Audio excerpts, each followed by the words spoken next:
Welcome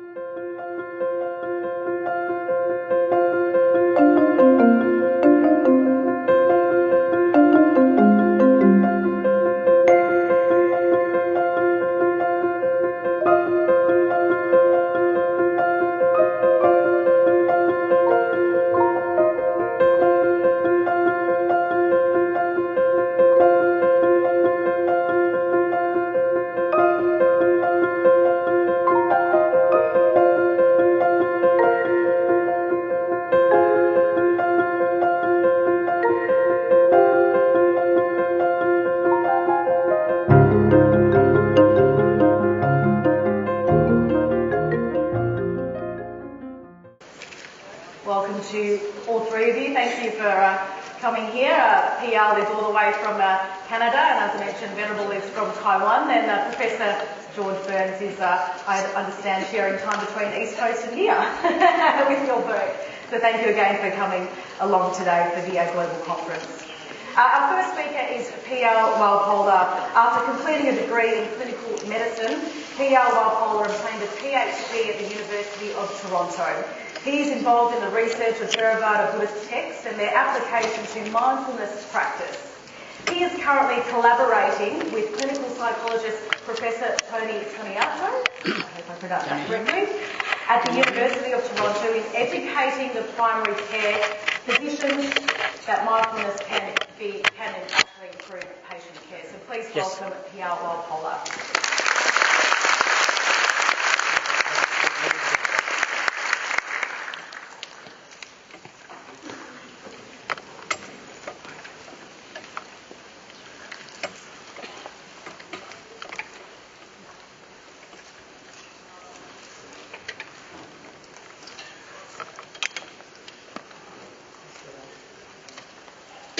Hi, hope you guys are having a good time so far. So today I'm going to talk about how anxiety and depression can result as a distorted cognition. So this is a model based on Theravada Buddhist texts. As a physician, I see a lot of patients with anxiety and depression in my daily practice. So I decided to research more into Buddhist texts to find out a clear cause for this. So this is what I came up with, and I'm going to show you some of the mechanisms, and I'm going to share some insights with you today.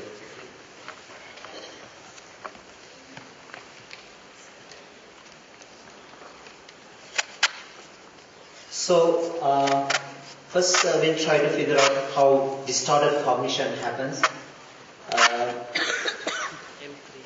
Distorted cognition is the first what we have is first a distorted perception, which will lead to a distortion of thoughts, and this will eventually lead to distorted views.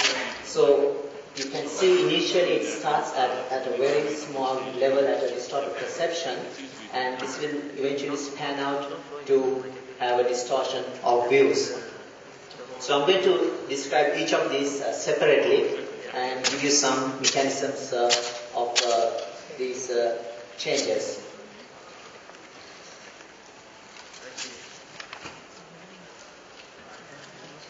So in one sutra, Buddha asked, what is the all?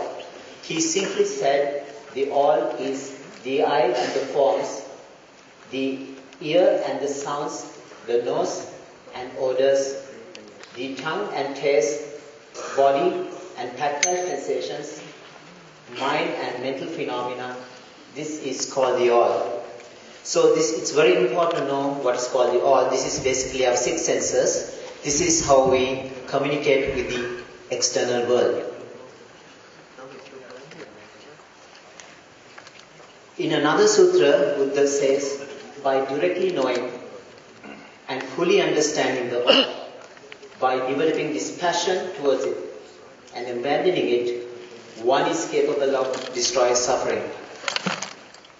So this is a very important slide. So these are two things. One is directly knowing, and the second one is fully understanding. Fully understanding is knowing, is a knowledge of the all or the six senses, directly knowing is experiencing as it happens. So then and only then we can destroy suffering. So we need to know more about the six senses and how they work. It is also said consciousness is reckoned by the particular condition dependent upon which it arises. The Sutta reference is given here. So when eye meets an object, there is eye consciousness. Similarly, there is ear consciousness, nose consciousness, tongue consciousness, body consciousness, and mind consciousness. Now you can see the top panel here are the five sensory organs and their respective sensory stimuli. What is in the bottom panel is a sixth sense, the mind and the mind objects. So we pick the information from the external five senses and then we channel into the sixth sense called the mind sense. And I'm going to show you how this happens.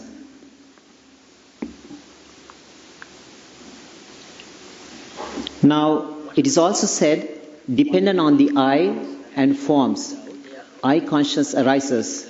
Meeting of the three is contact. So this is the eye, the object, and the eye consciousness.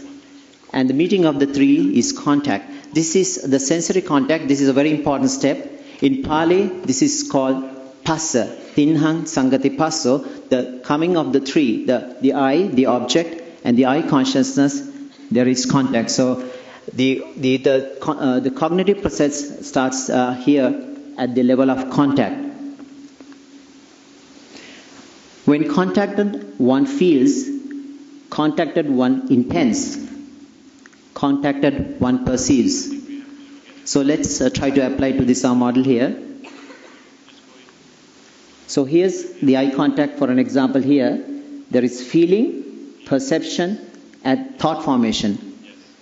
So intention here is shown as thought formation. This is also translated as mental formations, or the Pali word for this is sankhara. So similarly, the same thing happens to each of the other contacts as well, and there is feeling, perception, and thought formations.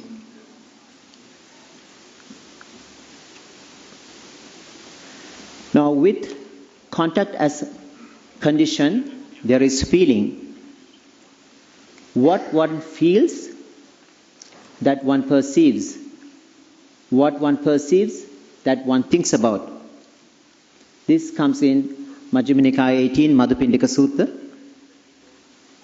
Here we're going to apply this to our model here. So, as the contacts as the condition, there is feeling. What one feels, one perceives. What one perceives, one thinks about. So this is a thought process. You can see thoughts are fed back into the mind as mind objects. So this is a very interesting phenomenon. You can see the thoughts go back as a vicious cycle here. It's a closed loop here, and it can go on when we think about or ruminate on some object we have seen. So also there is another process here. Mind can retrieve its memory and becomes its mind object. This can happen as a result of this thought process here, or it can happen independently of that.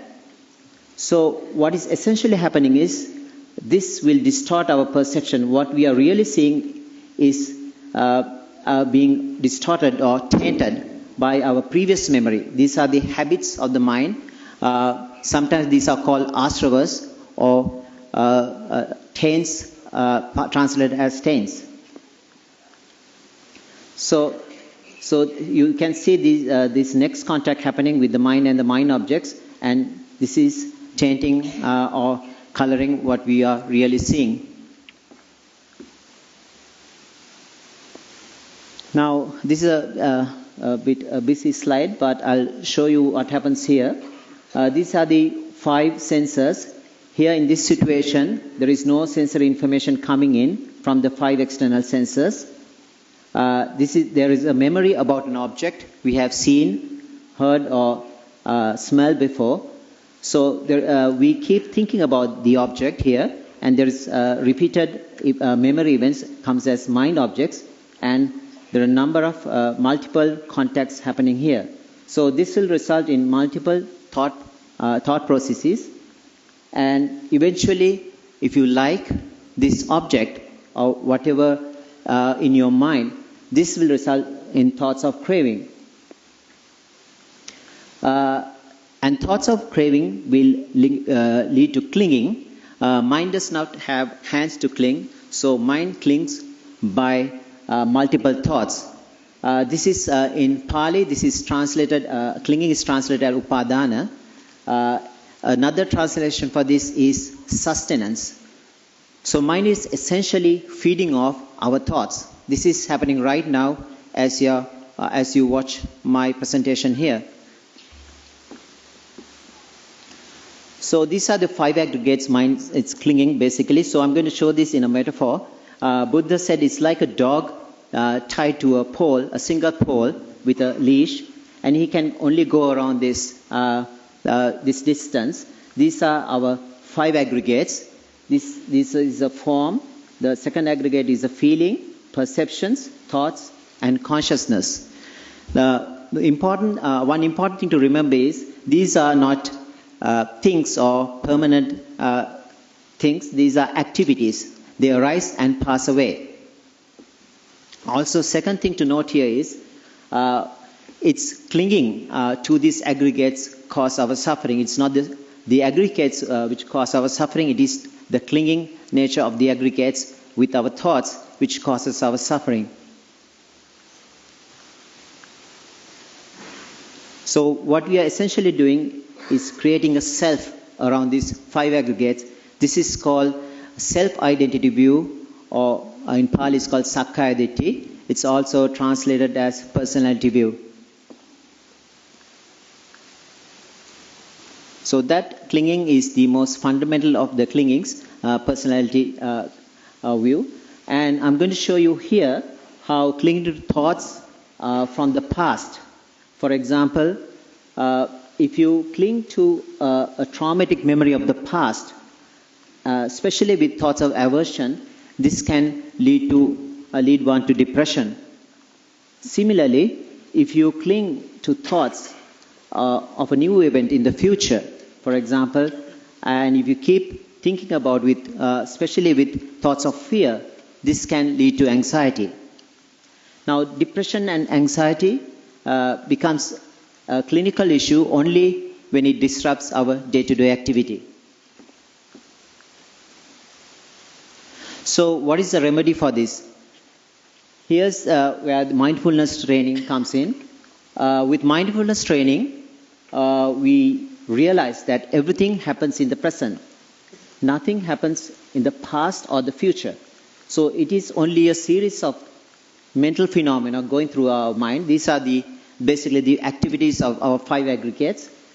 And essentially when you're looking at the slide here, if you dislike what I'm showing, these are the thought processes going in your mind.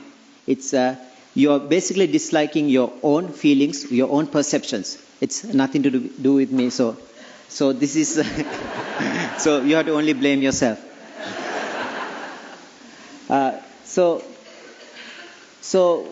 When you think of something in the past, what happens is it is in the present moment we are recalling. So everything is happening in the present. It does not happen in the past. It's happening right now as you recall the past event. Similarly, if you think of something in the future, for example, about the next speaker you're going to think about, it's happening right now because everything happens in the present moment. So this is the slide I have adapted from neuroscientist Philippe Goldin. He has shown the changes of the brain after mindfulness training, and I'm trying to relate this to our topic here today, resolving conflict with mindfulness. So what happens here when we are faced with a threat or a conflict? Immediately what goes into action is the limbic system of the brain. This is called emotional reactivity center. This mainly consists of anterior insula and amygdala, and this asks help from the higher centers of the brain. So with mindfulness training, they have shown there's a reduction in the emotional reactivity on the limbic system. Also, there is increased attention regulation and cognitive regulation. So mindfulness gives us more options, and it buys us more time. So we have lots of options, so we can respond rather than react. It has also shown that there is increased visceral and sensory experience after mindfulness training, and you may have noticed that after a good session of meditation, you taste better and you see colors more brightly. Also, interestingly, they have shown there's a decreased sense of self. This is called self-ruminating or fixed self, and they have found this is reduced, and there is a more embodied sense of self after mindfulness training. So I'm going to summarize some of the clinical changes or clinical benefits of mindfulness training. These are only a few benefits I'm going to show here, and we'll start with this decreased anxiety and there's decreased depression. In fact, mindfulness training has shown to prevent depression, especially in relapsing depression, and it is equally effective as medication. In some studies, they have shown the efficacy is equal, and also it can reduce cognitive decline, and it improves psychological functioning in cancer patients, and one of our speakers will be speaking more about that in a few minutes. And it also improves working memory, and it decreases cortical thinning, and it can reduce blood pressure, and can reduce smoking, and it can reduce chronic pain in certain studies. And also it can, at a cellular level, it can reduce pro-inflammatory gene expression as well as increase telomere length. So telomeres are important in cell survival. The authors here say that it can increase survival of the cells, and it can even reverse cellular aging. So if you want to look young and healthy, start mindfulness meditation. Thank you.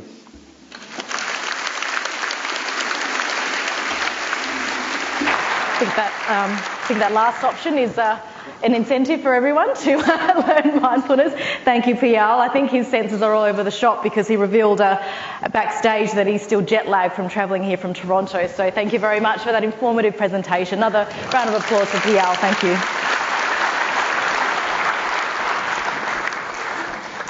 Our next speaker is the Venerable Zinai Shi, a Buddhist scholar, teacher and meditator. She received her PhD in Asian Comparative Studies from California Institute of Integral Studies in 2002. The list goes on and on. Her MA degree was received from Kanazawa University in Tokyo. In 1994, she taught Buddhism in the Department of Asian Cultures and Languages at UC Berkeley in 2002 and served as the Vice Director of Luminary Buddhist Institute in Taiwan. I would like to welcome the Venerable Zinai Shi.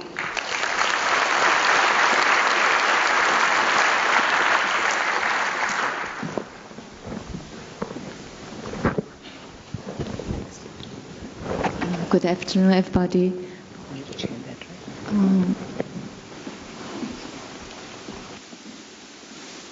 So first of all, I would like to introduce you the background of the cancer patient, but let me have my PPT show all.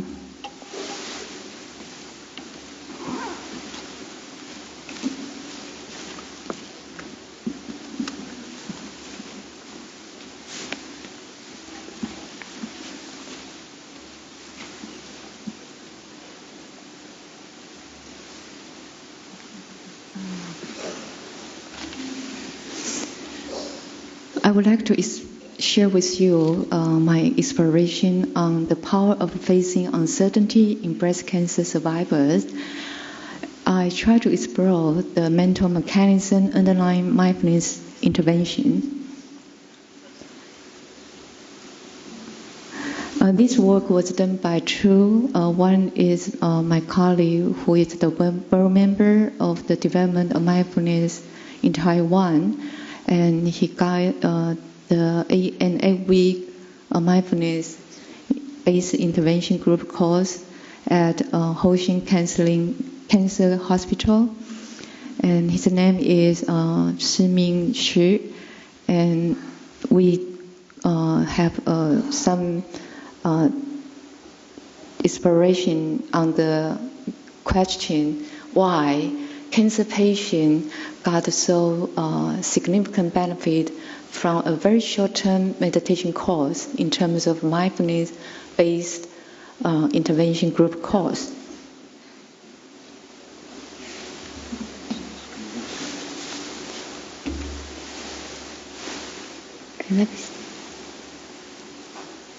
Sorry, everyone. We'll just try and fix the technical problems here. Okay.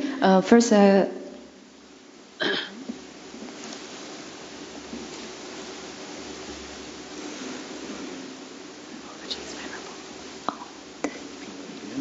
shift.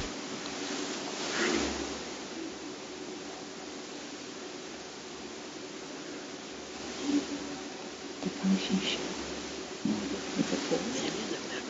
No, it's not coming up the screen. Oh, okay. The signal's not coming through.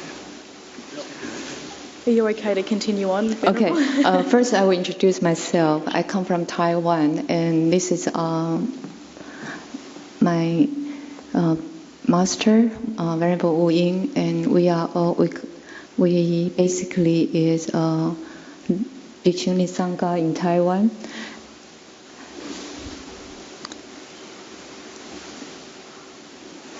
Okay, so I will speak in. After first, the background of the cancer patient is most of the patient after finished cancer treatment, a very high rate of cancer survivors frequently experience fear, anxiety about cancer recurrence, which affects the quality of their life and the interpersonal relationships. Most of the symptoms of anxiety for breast cancer were tension in muscles, headache, insomnia, nervousness, poor appetite, self-blaming or blaming others, and depression, even a sense of powerlessness, and so on. And this presentation aims to explore how and why mindfulness-based intervention are effective for those breast cancer survivors who hadn't any experience in meditation before, but they got a lot of benefit from meditation course. This presentation is based on a case study of a group of 34 breast cancer survivors in 2014. The course offers formal mindfulness practice and informal. The formal practice including mindfulness of breathing, body scanning, loving kindness, and incorporate mindfulness skill into daily activity. Different from traditional meditation training, the mindfulness-based intervention course emphasizes on self-reflection and also record the experience of the practice, and also encourage, also they form the group discussion in each section of the course.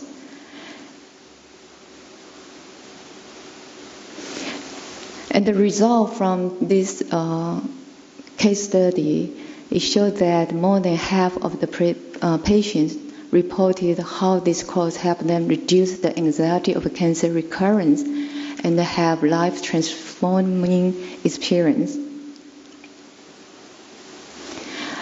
Basically, I would like to ask two questions. How does mindfulness-based intervention group course reduce the anxiety in those breast cancer patients? And the second one is why breast cancer patients gain significant significant benefit from mindfulness-based intervention.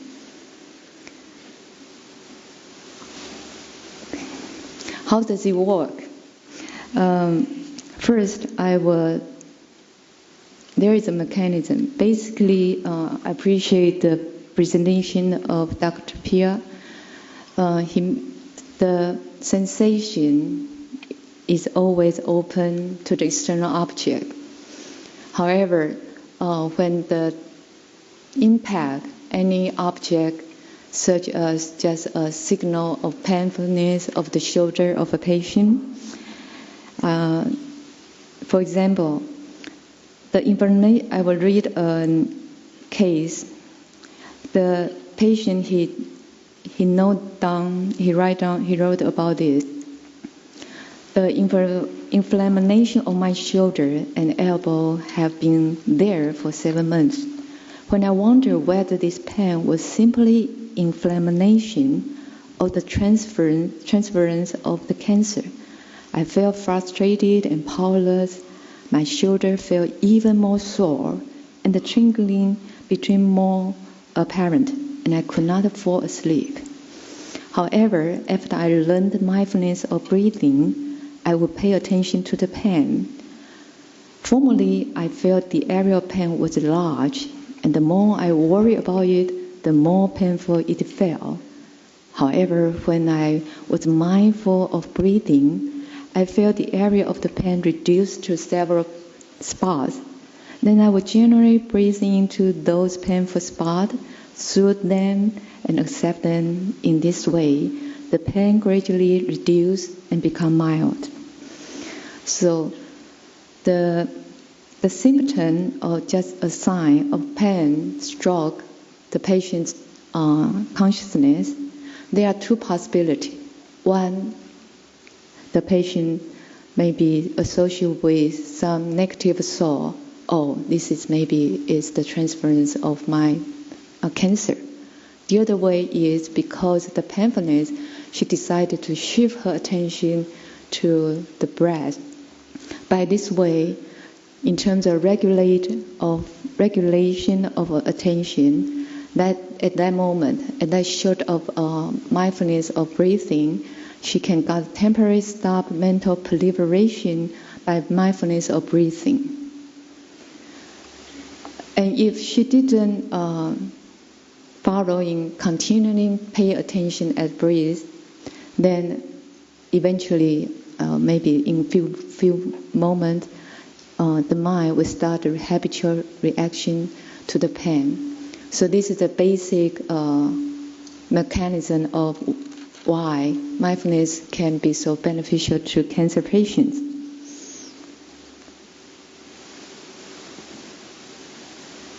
So the key point is how the cancer patients develop the skill or either the motivation to decrease mental proliferation.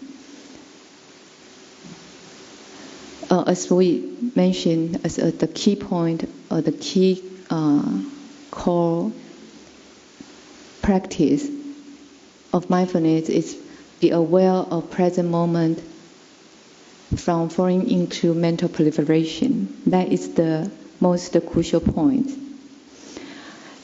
But the question is how this kind of practice, this kind of momentary experience can continually to be practiced. That needs some further step. This kind of practice need more wholesome mental factors to support one can continually practice mindfulness. For example, we will say the attitude of the patient can shift from the doing mode, such as worrying, being fearful, or denying the illness, to the being mode. That means the patient can be being aware of their present experience and also accepting whatever arises. So the acceptance play a very crucial role in this process. Cancer patients can face and hold their physical pain or either mental anxiety by mindfulness. That is the another factor in terms of accepting whatever happened in the present moment. And what it does accepting means, another patient mentioned, through mindfulness of breathing, I learned how to be face to face with the pain and to accept the pain here and now. In this way, my mind stops spinning at the speed of daily life. By the nourishment from mindfulness of breathing, I gain peace and energy. And by these kinds of shifting from the habitual reaction, the patient also got further step in terms of they got more understanding and realization of their habitual pattern. So I note as old self versus new self. Awareness of present moment empowers the cancer patient to face their physical and mental difficulty. This motivates them to practice mindfulness and to be willing to look inside themselves. In this way, they can transform and understand their habitual patterns. Also, this kind of development also relate on the discussion from the group sharing in this course. There is an example about old self and the new self. Previously, when I did housework, I was always doing one thing and thinking about something else. Working like this, I felt I could never finish what needs to be done.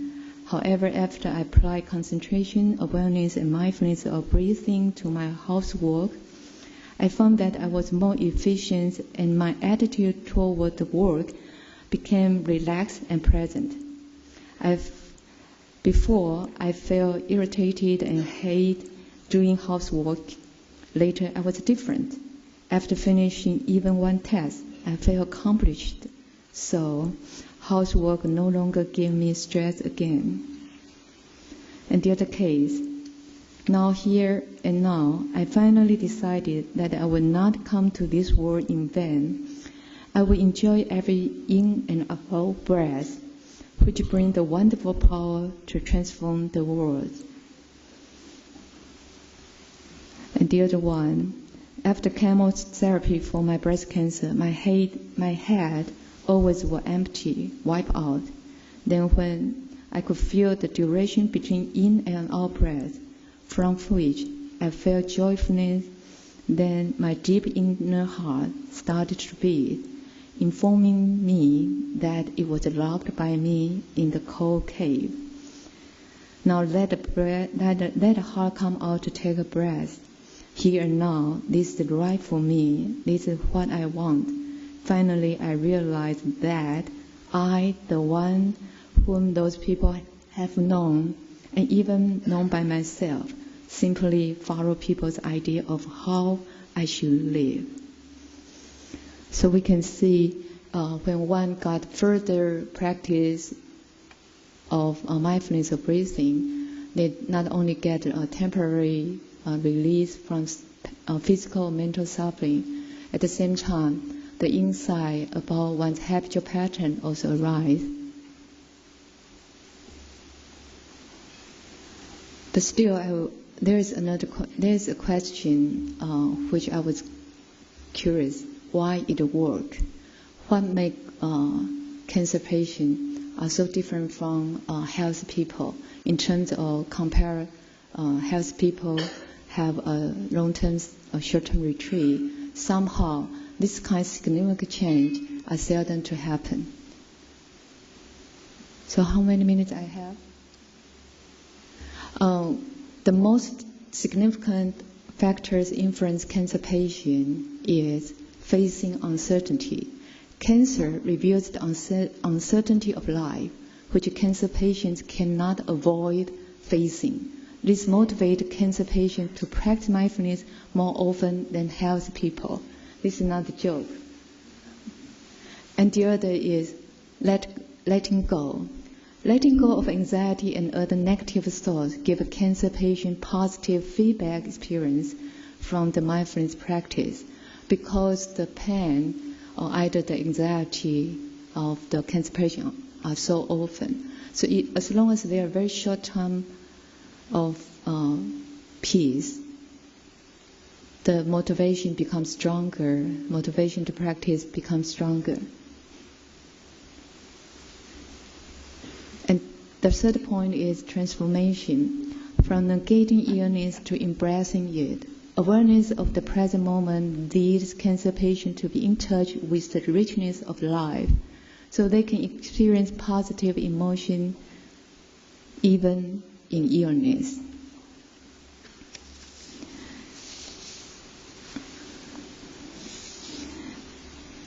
So I will read a patient's report. Because of my habitual fear, I have locked out myself from the world for 20 years. Striving to be a better person, I dare not speak out my inner truth, but try to say those words that will please others.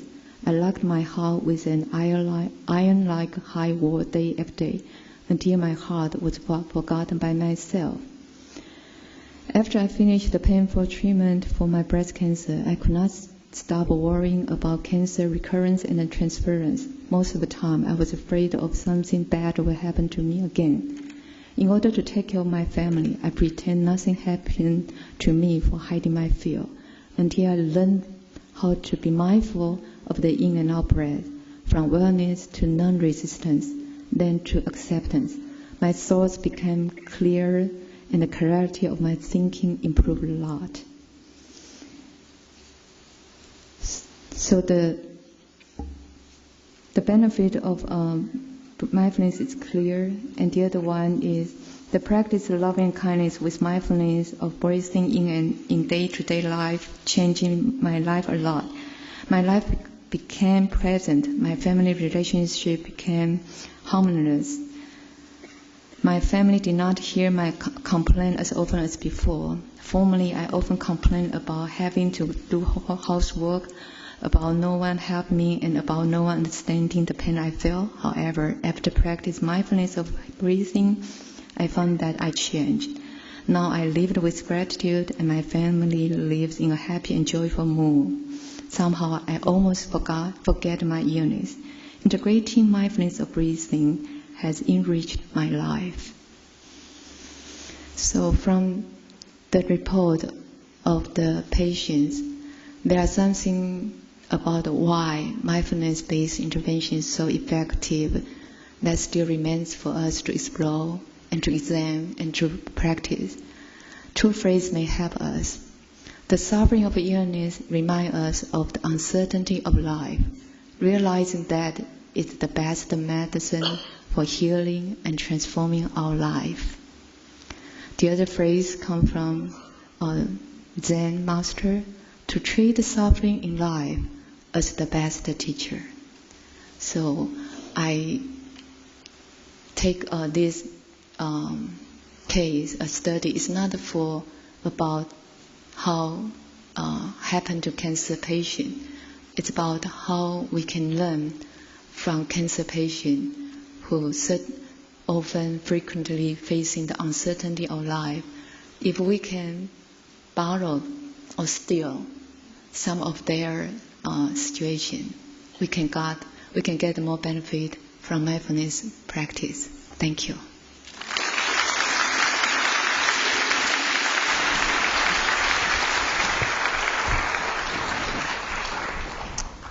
Thank you, Venerable Zinaishi. So sorry about technology once again letting us down, and I think Ajahn Brahma always made a joke about nothing ever goes to plan. Is that right?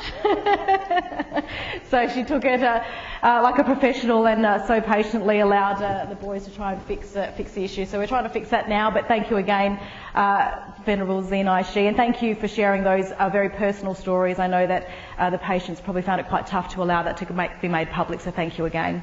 Another round of applause, please.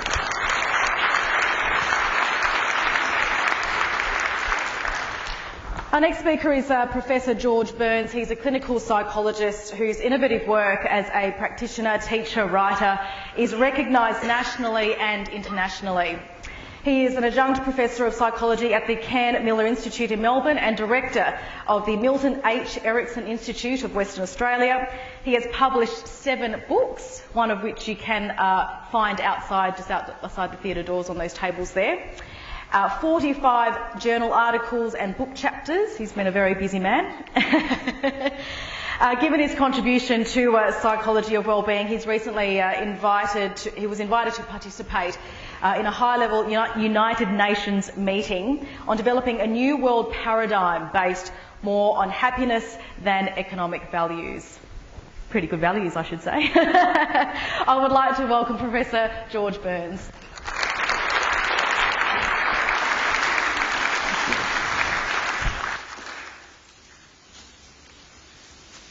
Am I on sound on the mic?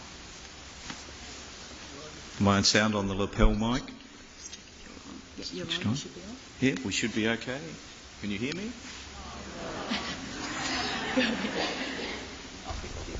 Okay, we are. We do. Thank you. Okay, so we've got one technical problem sorted out. And that should be all good to go. And this should be good to go. Okay, let me try and... We did have it here, didn't we?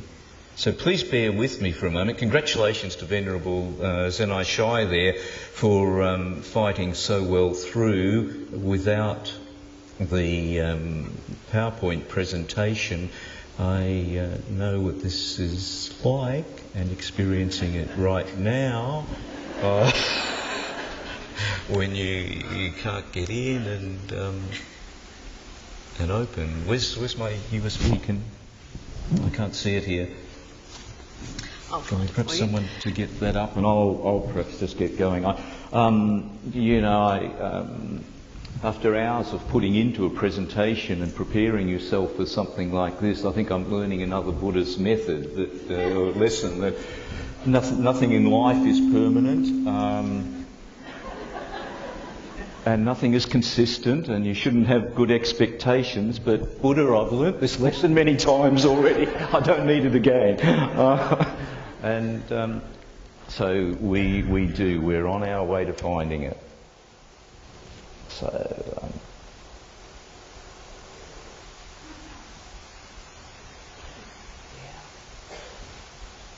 Fantastic. Thanks for your help. And I've got it. Hey! Well done.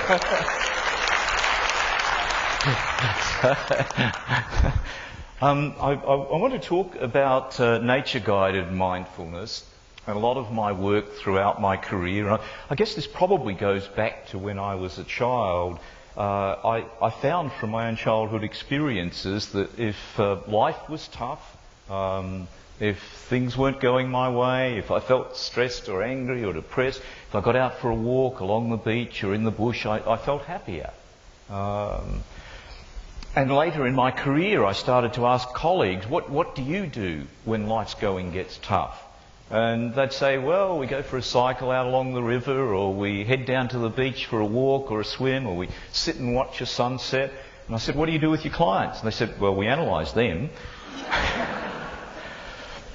So I began to explore what it was about nature contact. So I've put a lot of research into this, written one book on the subject, and Tracy kindly mentioned the copies of that are out on the desk if you do want to catch me in a break, and copies of my books on storytelling and the use of that in therapy are out there too.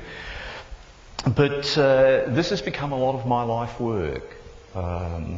Here I want to lead with a few questions that I've been asked to address actually. And the first one is, can mindfulness ease anxiety, depression and life's inevitable tough times? If I asked, is there anyone in the audience who's never felt anxious, never felt depressed or never had tough times in life? Are there any hands? Hey, welcome, we're all human. Great. Yeah, we all experience them. The question becomes, how do we manage them? And Dr. Walpola has given us very clear evidence already, and saved me having to do that mindfulness does work in these areas.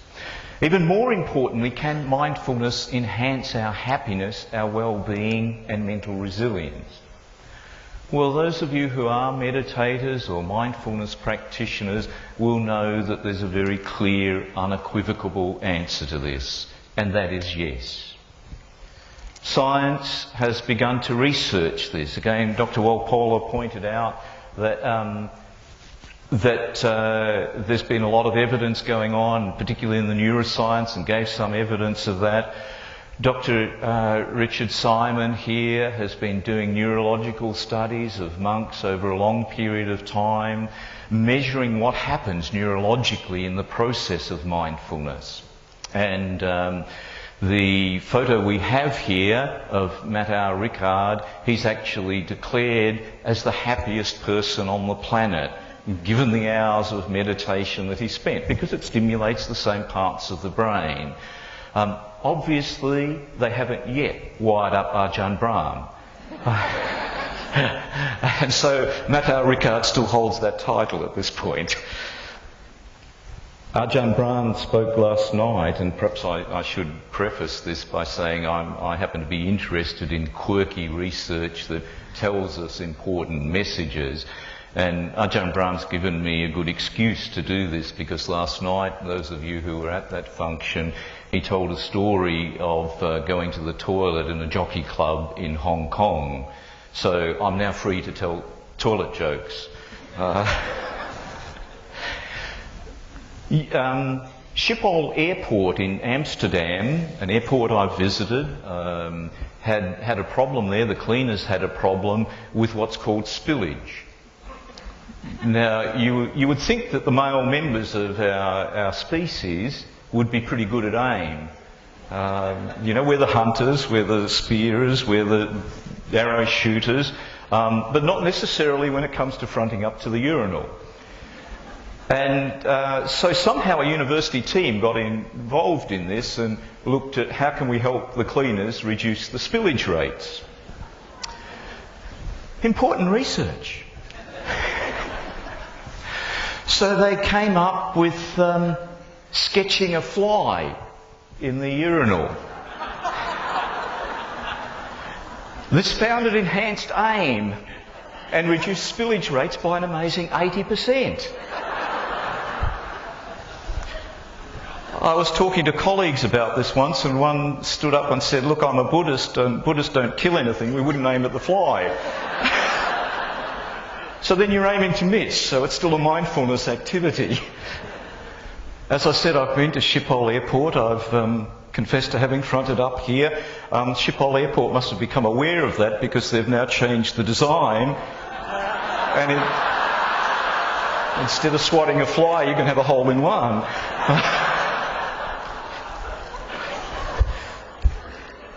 Why do I mention this? Because a mindful activity influences the way we think, the way we feel, and our behaviour that results from that. There's very clear evidence of that in many, many ways. So I guess the next question becomes, given that mindfulness enhances our happiness and well-being and our mental resilience, how can we go about achieving this? Well, there are many ways of doing mindfulness, and several here. Jonathan Kabat-Zinn is one of the leading researchers in the world who probably pioneered the science looking at mindfulness and its effects on our well-being, how it reduces anxiety and tension. Venerable Senai has been using body scan approaches and loving kindness meditation in the work that she's done. Barbara Friedrichsen from the United States has done a lot of research in showing how loving kindness meditation enhances our well-being, our happiness.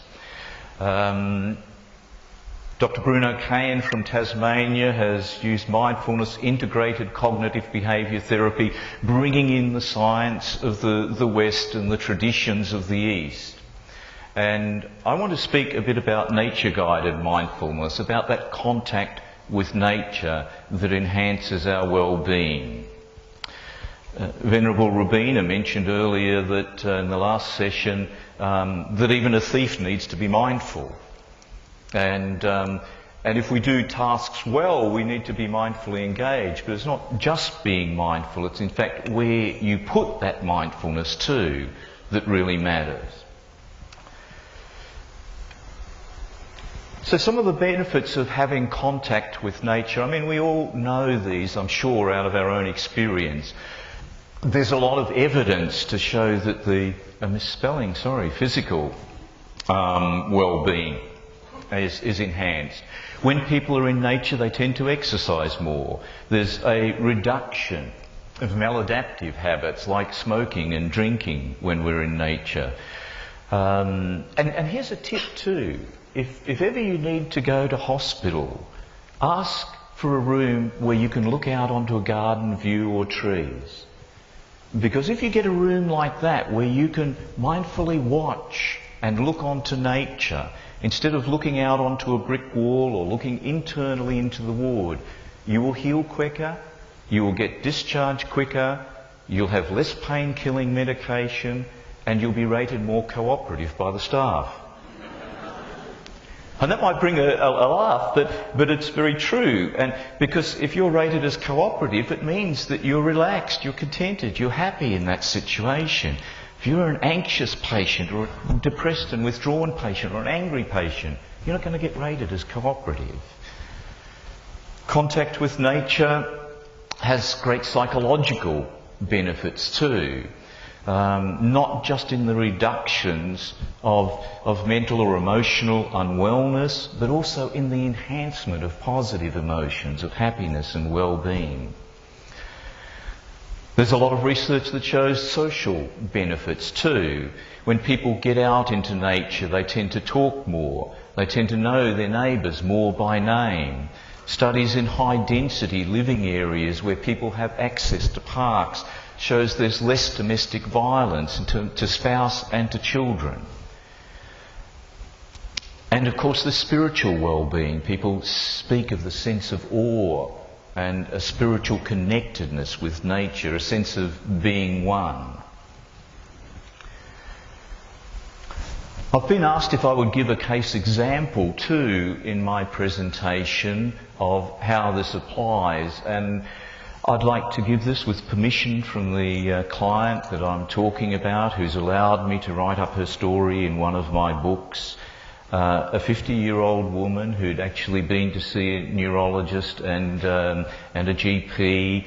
They thought she may have a early onset dementia, and she was assessed neurologically and psychoneurologically.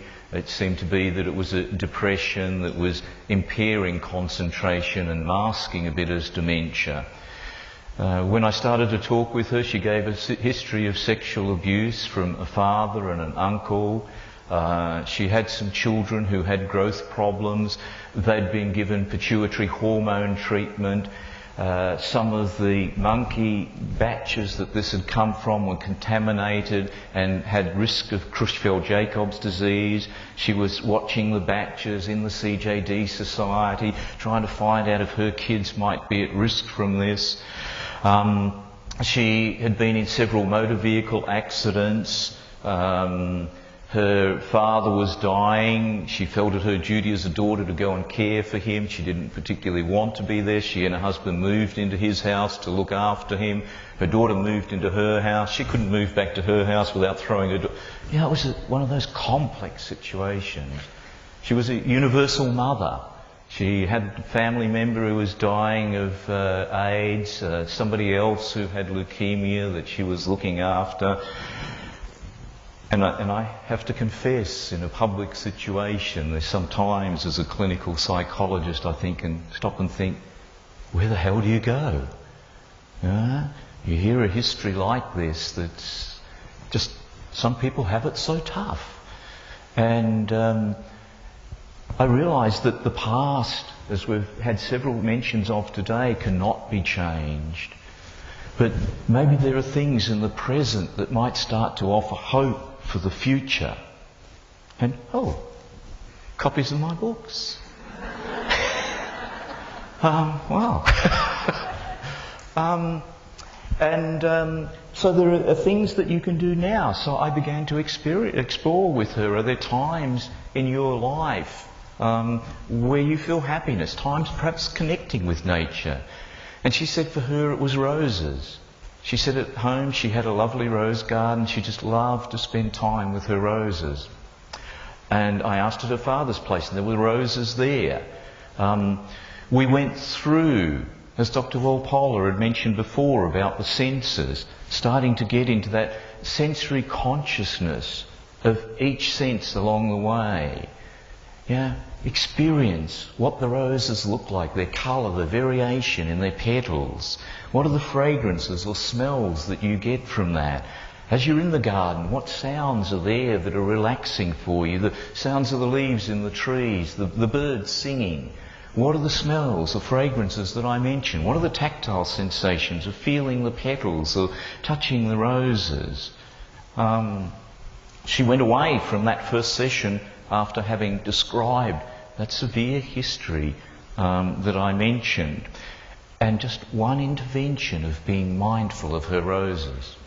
She was a very prolific letter writer and wrote to me after each session. The first session she wrote and the letter came. It was so funny when I was going home on the train. I was sitting there visualising making my husband rose petal sandwiches, marinating his meat in rose perfume, rose petals in the stew, lighting rose candles, sprinkling rose petals all around the room. Some other ideas I won't write down. This is from a majorly depressed person. One simple exercise. She went on. I started to giggle. People next to me moved away and were giving me funny glances. By the time I got off the train, I was laughing out loud while walking down the street. I found a freedom of spirit that hasn't been there for a long time. Thanks for letting me find my own way through. Focusing mindfully on the roses is a great idea. Just a little example of one simple nature-guided mindfulness intervention here. Was this the solution to her problems? No, definitely not. But was it a beginning and an offering of hope because of engaging in mindfulness? Yes, it was.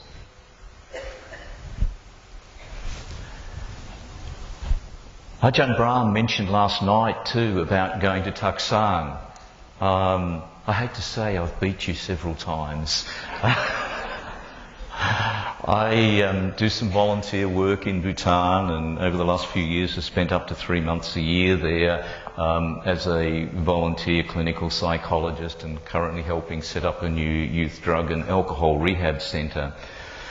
But I mention this because I'd like to invite you to think of the places where you find you can mindfully engage with nature and take that time to do it for yourself. One place that is particularly special for me is on this hike up, and I hike with Bhutanese friends, and we stop several spots usually to meditate along the way. But a high mountain pass called Dochala, where you're sitting among the trees, the prayer flags fluttering in the breeze. You look out onto 108 Chortens at the pass and the lower foothills of the Himalayas behind, and out onto Gangar Puensan, the world's highest unclimbed peak. I can't think of a better spot for me to be to meditate or engage in mindfulness. It's there in my mind or my photographs even when I can't be there physically.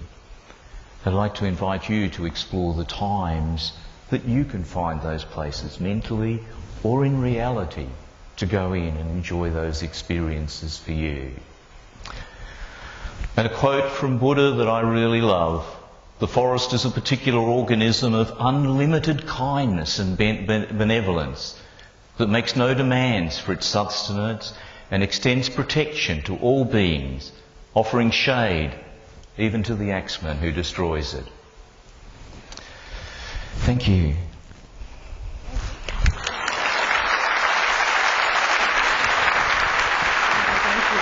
Thanks, Professor. Before we go to our question and answer session, I just wanted to also make mention that Venerable Zenai Shi will actually be doing a presentation on Friday, August 14 at 7:30 at the Dhammalaka Buddhist Centre in Nolamara. It's free of charge, and if you want to find out more information about it, just ask the organisers. Any questions for our speakers in this session? If you would like to pop up, we've got actually 4 microphones, 2 on the top of the stairs and 1 down here. And if you need the microphone to come to you, just ask one of the organisers as well.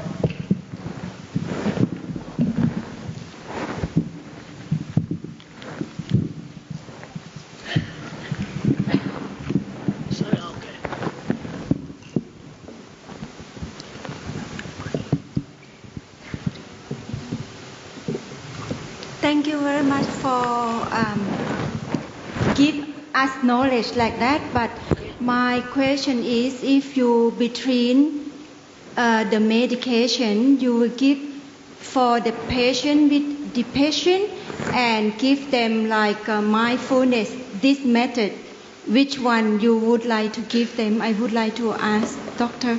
Professor George Burns? Yes. You should. As a clinical psychologist, I don't prescribe. This may well be better for Dr. Walpola to answer, so can I hand it over? Yeah, if it's mild to moderate depression, you could do something like CBT, mindfulness-based cognitive therapy. But if it's severe to like moderate to severe depression, I usually choose some medication. That's what I normally do. So there are MBCT programs available in the area, so I sometimes send mild to moderate patients depending on the patient, so I'll choose. If I could perhaps one more question. Between sorry, I lost it. Okay. When you talk about senses order, that is wonderful to compare to the patient which is have bipolar disorder or schizophrenia. So how, as a doctor, how you identify between the people have a gift called therapy or ESP or extra senses compared to bipolar disorder or schizophrenia? Which one, how you analyze it with that?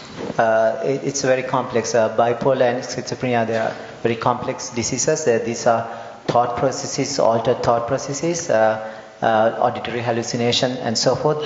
In fact, I think mindfulness, one place their meditation is contraindicated is people with schizophrenia. What happens, their baseline sound goes down, the auditory hallucinations can get worse. So one place it's a contraindication of meditation is schizophrenia. But in those cases, it's very hard. There are some studies showing that it can help with bipolar disorder. Mindfulness can help bipolar disorder. But usually I refer on to psychiatrists. These are very difficult situations treat with mindfulness. Thank you for that. If I can perhaps just add on the depression, there are a lot of studies being done on that. Studies show that where mindfulness is engaged and good psychotherapeutic interventions, the relapse rates tends to be less. If you just use medication, it helps change the feelings, but doesn't necessarily change the cognitions or the behaviour that people have engaged with that. So if people are learning effective ways to change their thoughts and their feelings, then they're going to sustain that on into the future. As well as cognitive behaviour therapy or CBT that Dr. Walpola has mentioned and well established in the area, a lot of approaches to psychology tend to stop symptoms. But there are now approaches like in the positive psychology area that's having big impact in helping benefit depression by saying let's not just stop the symptoms of depression, but let's look at helping people create happiness and well-being. This should be our ultimate goal. Because if you're happy, you're not anxious, you're not depressed, you're not angry. So as well as cognitive behaviour therapy, there are a number of interventions in the psychotherapeutic fields, including the positive psychotherapies too. Any other questions from the audience there? Oh, there we go. Right up the top there. You can see up there.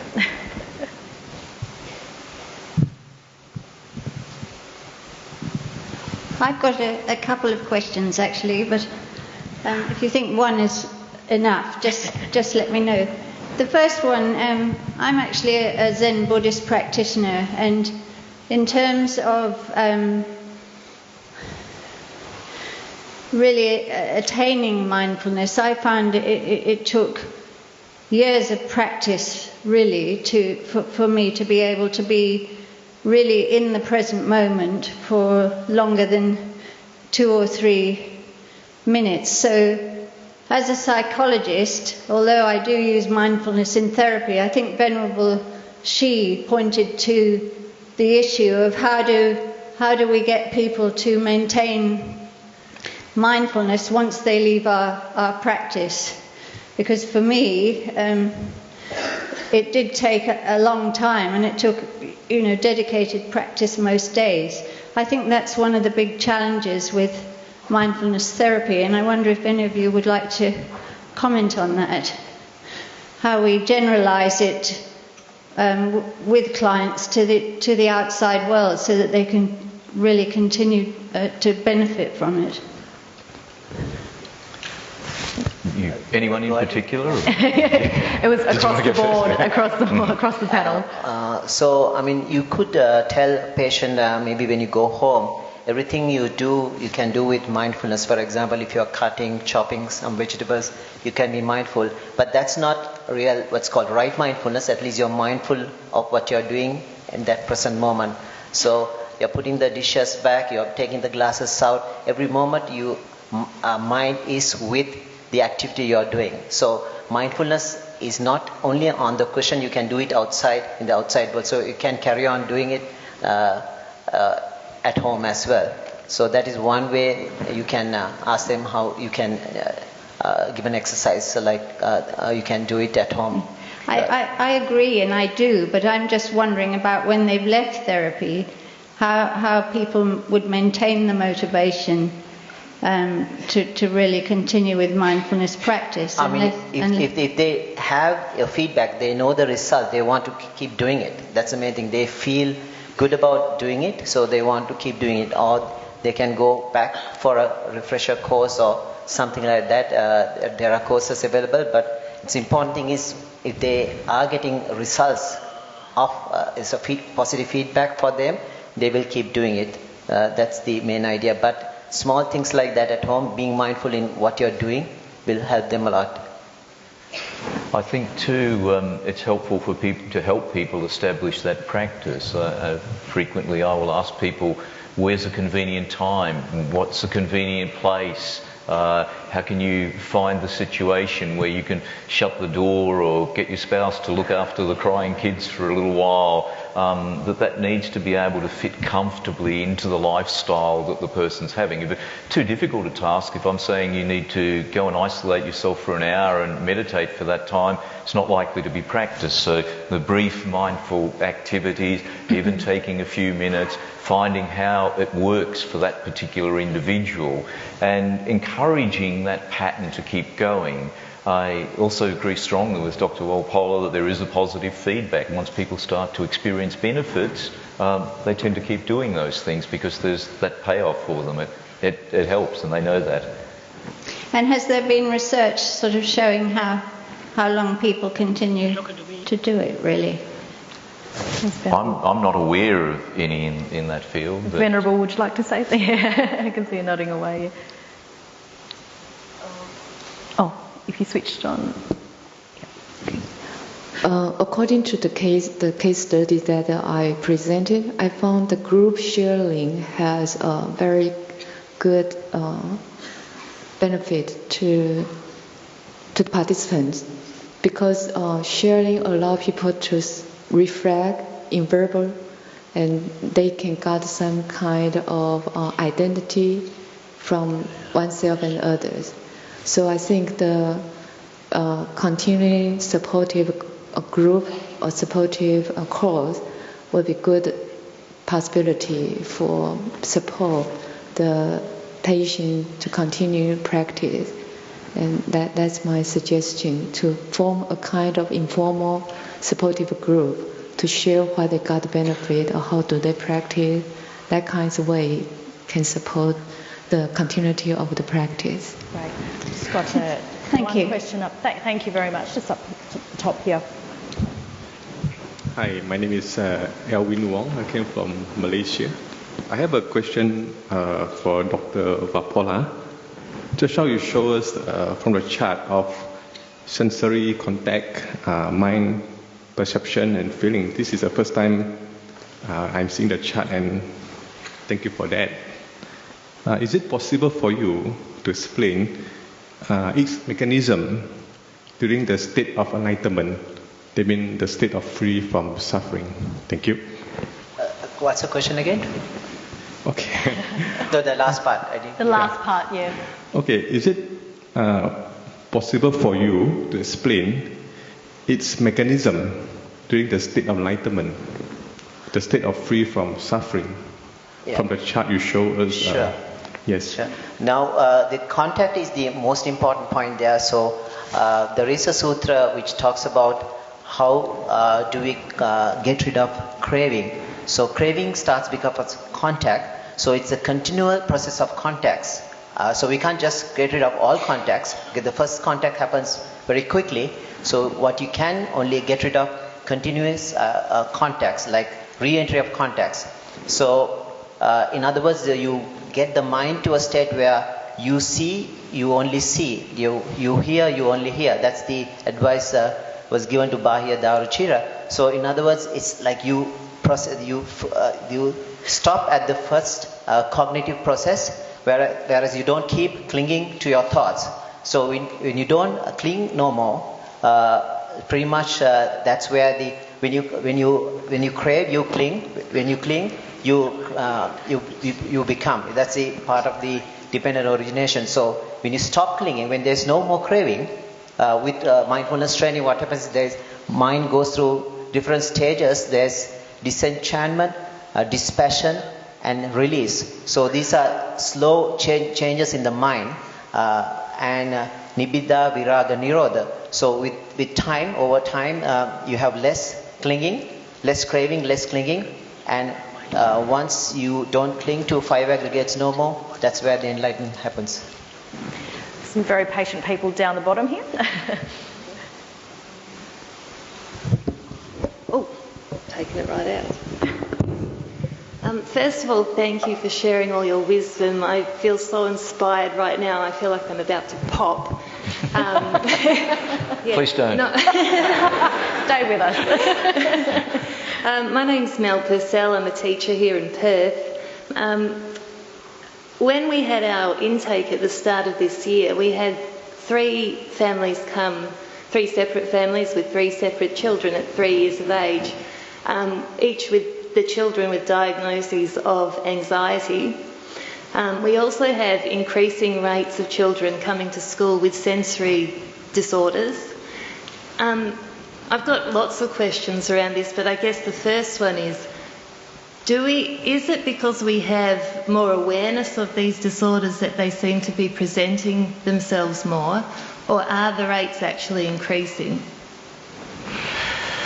I think there's several factors coming into this, one is that yes, we do have a greater awareness of it, and I think that's a very important one.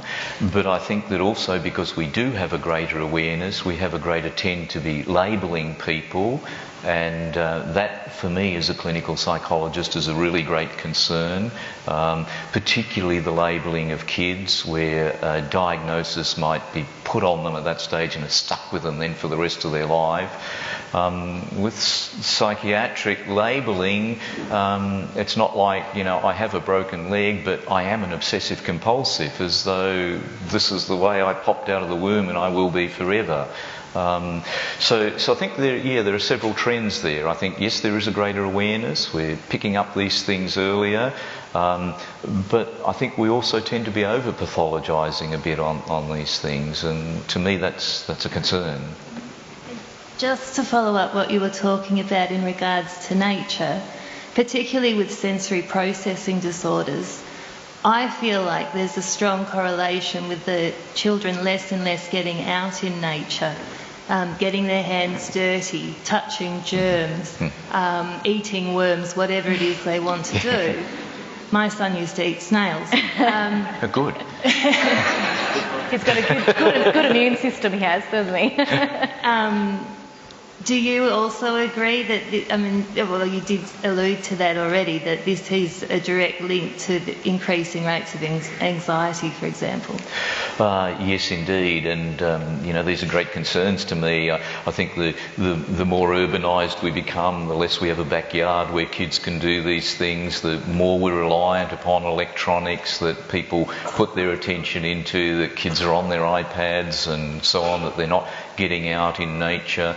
The fact that we're not planning these things into our design. As an aside at the moment, I'm involved in fighting a battle to try and save Point Perrin down at Rockingham because there's a proposal to dig this beautiful park out that was put there for the people of Western Australia forever by the federal government, and there's currently a proposal to put in a canal and huge housing estate on what is listed as Bush Forever site. And the big conglomerate of housing goes on, and a little bulldozed park is the pocket handkerchief, is all that's left of pristine nature areas. We need these areas for people to get out, to be physically healthy, to be emotionally healthy, to be spiritually healthy.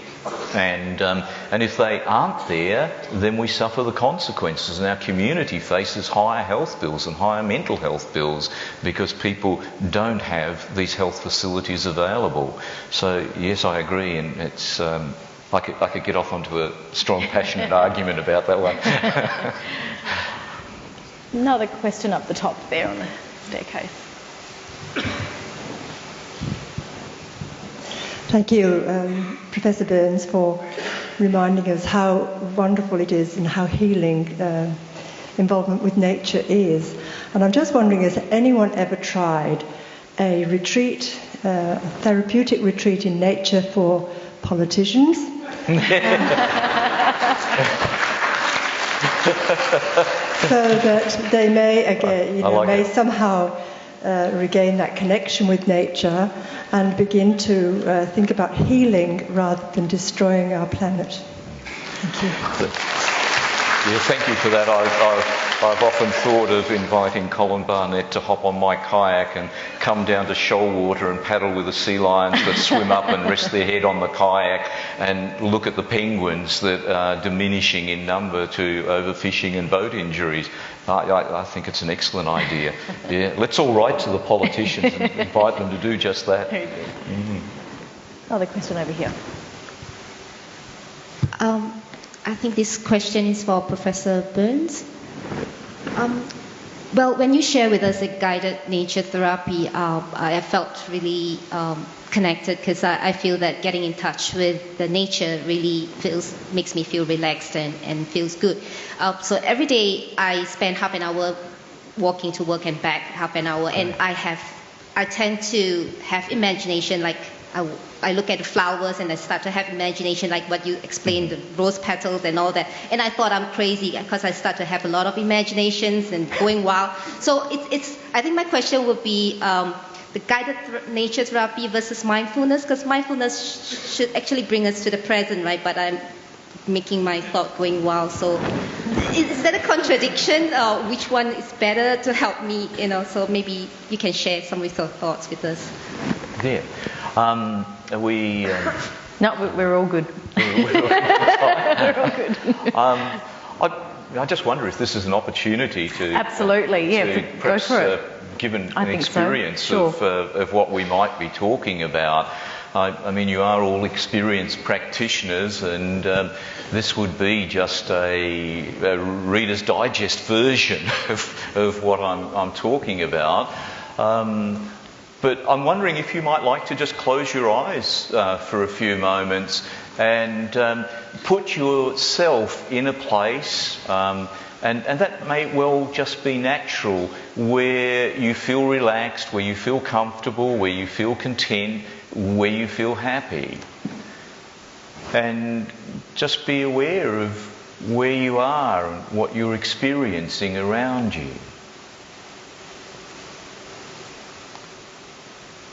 Maybe being aware of the sights that are there. What are you seeing? What are the colours? What are the tones? What are the shapes? What are the movements?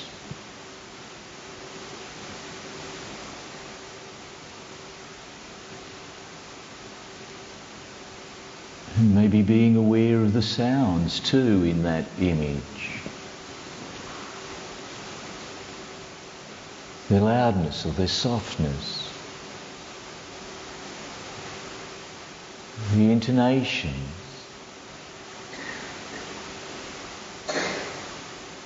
Variations of the sound sensations that you have.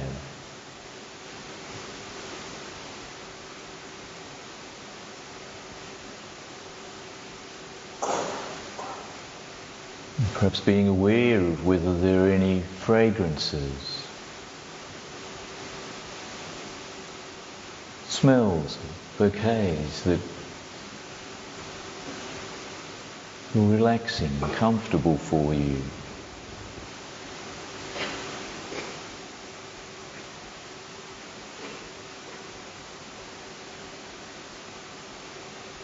Are there any taste sensations you might be aware of, even the taste of the air on your tongue or your palate?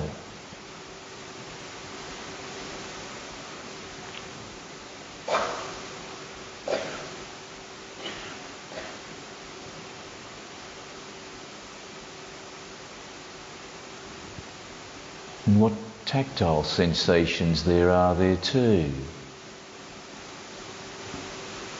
2 square metres of our skin is our largest sense organ.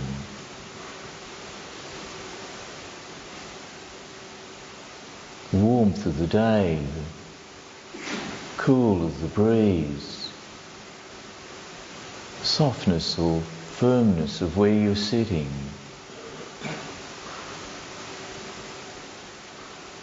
Gentle touch of the breeze on your skin. Or whatever those sensations are for that image where you imagine yourself.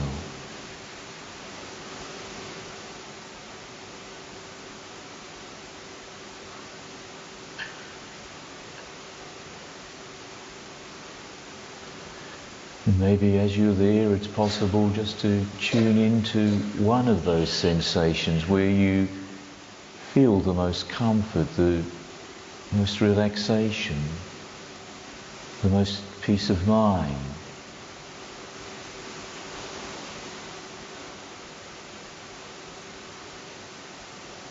Or be aware of the overall experience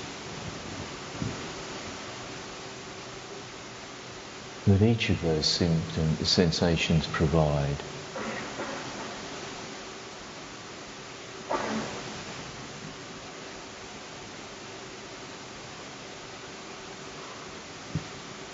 And if that is a place where you can feel those sensations of comfort, enjoyment, and peace, of well-being that you now experience,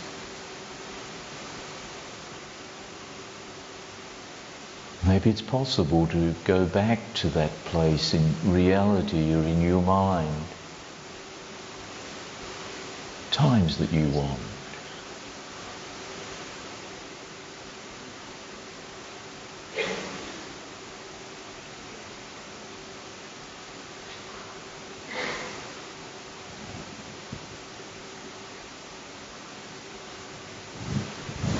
you know, there's one thing about mindfulness, like everything else in life, that's perhaps a sad one, and that is that it comes to an end.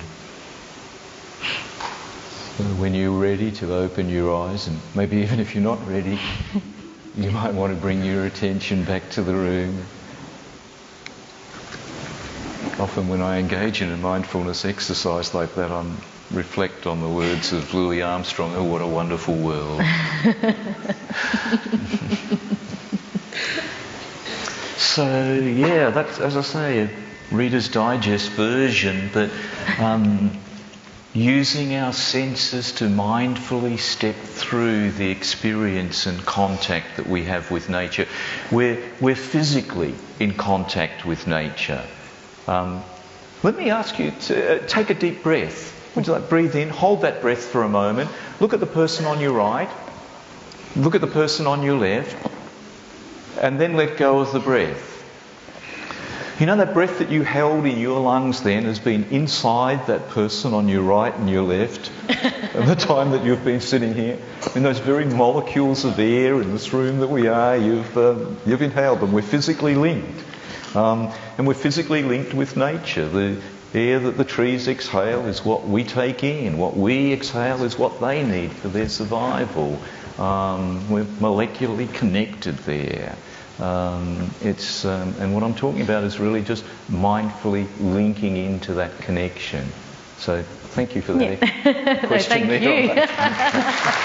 Thank you, Professor Burns. We have time for a couple more questions, I believe, and we'll start down here first.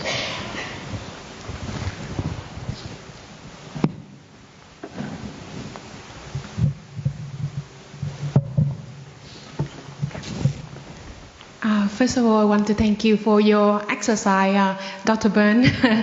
Sitting here waiting to ask the question, we're a bit nervous, but actually the exercise really, I have to say, calm it down. Congratulations for doing that. Yeah, but I want to ask Venerable and you mentioned about acceptance in the meditation. I think that is the hardest part. Sometimes in meditation, like all those negative thoughts and the disturbing thought come up, and it's really hard to accept it, and you can't really find the calmness in your meditation. I remember in Ajahn Brahm talk, Ajahn Brahm mentioned that find meditation first before you find time for meditation.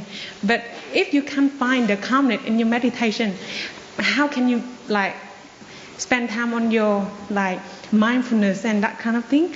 And when you mention about acceptance, it's really caught my attention. And can you explain more how you accept all those disturbing thoughts in your meditation?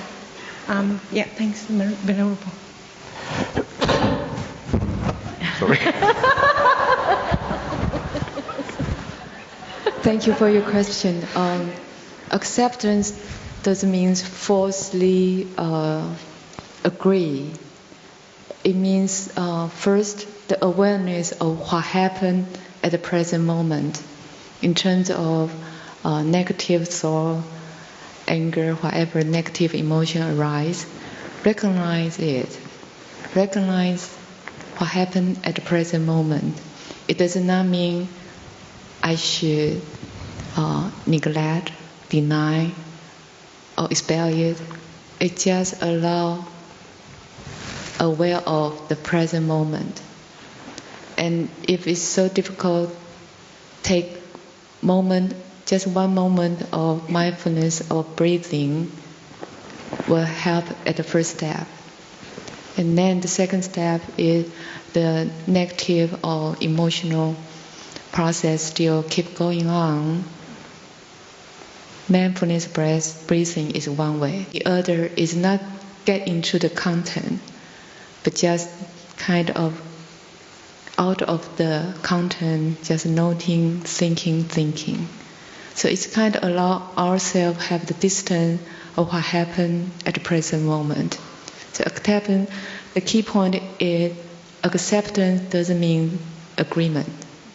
It just means being aware of what happened in my physical part when I have this emotional thought, what happened to my sensation. So that moment of contact with our sensation, with our breathing, it will help us to interrupt proliferation, judgment, self-branding. That is the basic process. So acceptance cannot work by its own. You need to have some further supportive, wholesome mental factors. So I hope this can answer your question. Can I add something to that?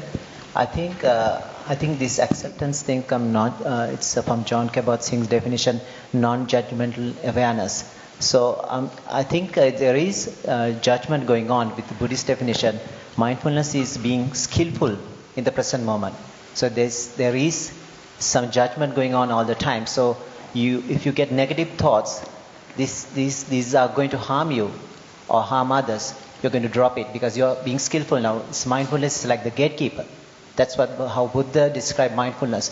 So you're like a gatekeeper to your mind. So when the enemies come in, you just drop them. But if the friends come in, you let them come in. So mindfulness, there is a bit of confusion because of that definition. So Buddhist definition, I think the good working definition for me is to remember to be skillful in the present moment.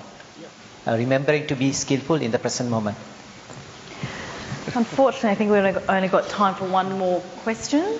And thank you. I'll take the last bit then. It's a really good question. Do I have time for two more questions? I need a nod from... This question is for Dr. Walpola. Okay, Thank you very much. I'll do two more, okay, and then we have to wrap it up. Sorry, we have afternoon tea, so bit of a break. My name is Sunil Govinag, I live in Perth. I was fascinated about your conceptual framework of, how the mind works. Is it a kind of analysis of sutta, or is it based on a larger sample of people? Because I have a question about how you could really react if you really take into account culture, ethnicity, and could that be really applicable universally? More than that, I'm interested about how you develop your methodology, your conceptual framework. Is it based on actual people, or is it stemming from your deep analysis of the sutta? It's mainly from sutta as well as my practice with first-person observation. So I needed a framework to work during my mindfulness training, just to deep insight. So it's nice to have a framework to see, and you need to test it out. So you just become your lab pretty much, but you have to have some methodology. And this nicely fits in when the sutras talk about this. So I started making more and more flow diagrams, mind diagrams, and it's nicely fitted in with all the sutras. So it is not contradicting any of the sutras. So when I started reading more and more, a lot of sutras on cognitive pathways shows the same phenomena over and over again. So this is so sutra study as well as my first-person observation with meditation. But if you embrace the scientific methodology, yes. How can you really... Scientific methodology is third-person observation, pretty much. So it's hard to bridge the two. The scientific observation is you do an experiment in a lab. So it's put in a paper or a publication, and somebody reads it. So it's third-person observation. In meditation, it is totally different. It's called first-person observation. It is hard to... it's also an experiment, but it's what's called noble investigation. It's an investigation within oneself. But you're a medical doctor. Is there any peer review process? I mean, it's coming from your mind. As I said, first-person observation cannot be shown in a lab. It's shown in only own lab, so you are directly experiencing it. Thank you. It's hard. There are some studies try to bridge the gap, but it's called phenomenology. But it's kind of pretty tricky to show that. Last question. Thank you. Hello, this question is for Professor Burns. Given that mindfulness is a skill, would it be easier for a child or an adult to learn mindfulness? And if a child was to learn mindfulness, from what age would you recommend? I ask this because I'm a parent, and because for a child to understand the benefits of mindfulness, do you wait till they're older or do you start when they're younger? That's my question. Yeah, thank you. An interesting question too. Children, I think, just have a natural mindfulness skill. I think it's there, and we have some expert child clinical psychologists here who could probably enlighten more on this. But you watch a child engaged in play. You watch a child engaged with their imaginative friends and things like this. Their focus, their attention is there. How often do you, as a mum, call them, come on, your dinner's ready, but they're engaged in what they're doing. They're mindfully focused in that task at that time. I think it's really good and useful to be able to teach them skills of making use of what's naturally available for themselves and for the future. And the earlier a child can learn this, the better. I remember trekking through Nepal one stage and seeing mothers sitting there cross-legged with a baby on their lap, very infant, and massaging them with oil, where, mum is mindfully engaged with the child. And so this process can be learnt right from those early ages. And I think the more that we can help people learn it and apply it helpfully and practically for themselves from the earliest age, that's great. So you think part of it's observation? So if that would be an easier way to pick it up as opposed to purposefully trying to teach the child? As children get older, I think purposefully teaching them. We learn in many ways, and one of the greatest learning is from experience. Having the experience of doing these things is a very potent and powerful learning. Encouraging children when they are engaged in mindful activities like play, just giving them the pats on the back and the reward and say, good to see how well you're engaged in that process. Does that sort of help on that? I was curious on your views on that. Right, thank you. I think that was a good question and answer session. Thank you to our speakers again, Professor Burns, Piyal, Walpola and Venerable Z Naishi. Thank you guys.